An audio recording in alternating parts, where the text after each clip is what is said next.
Are you frustrated with how long it takes to get approved for Social Security disability benefits?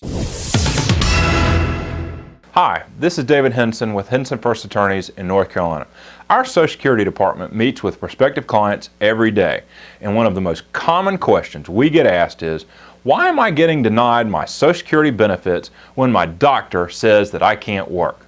That's an excellent question, and unfortunately, nothing is simple when you're dealing with the federal government.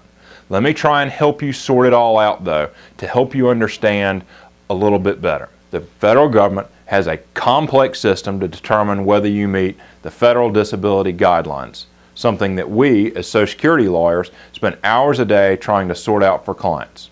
In a nutshell, they use a 5-step process in which they ask the following questions. 1. Are you engaged in substantial gainful activity? Or in plain English, are you working? 2.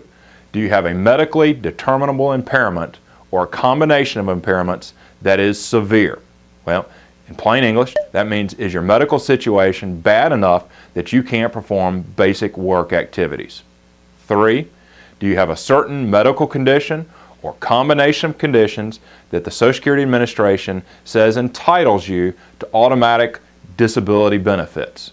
If you have one or more of the following conditions listed under this part of the law called 20 CFR Part 404 Subpart P Appendix 1, then you get approved for benefits. Boiling all that down, what it really means is if you have one of certain medical conditions, then you get automatic approval for Social Security disability. If you don't have that, though, then it goes to Part 4.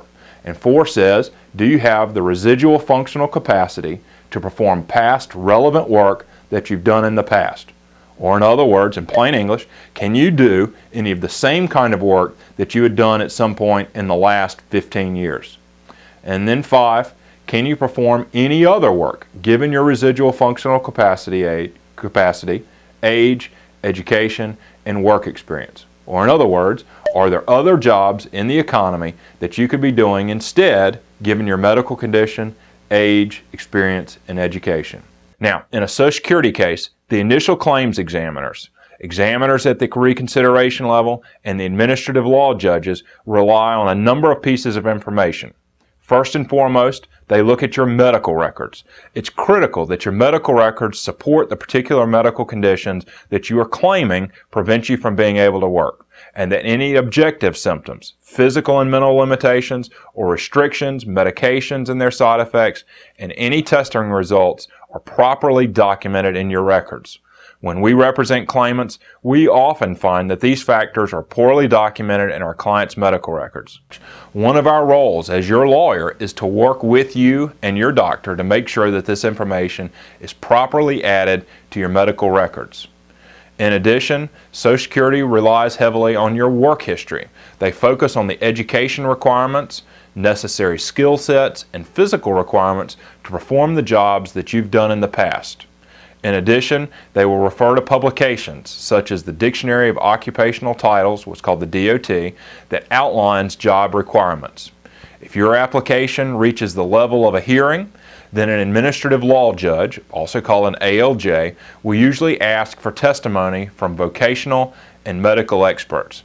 Those are experts hired by the Social Security Administration who provide testimony regarding your medical conditions and ability to work. If you're represented by a lawyer, it's your lawyer's job to cross-examine those experts and provide evidence that supports your case. In my opinion, all of that makes the hearing level the most critical stage of all. That is your one opportunity to present all aspects of your case before a judge with an opportunity to cross-examine the experts who will be called against you by the Social Security system. Having an experienced Social Security lawyer can be critical to dramatically increasing the odds of winning your case. If you have additional questions, feel free to go to our website at lawmed.com, or you can email me at dhenson@lawmed.com. If you have questions, HensonFuerst has answers.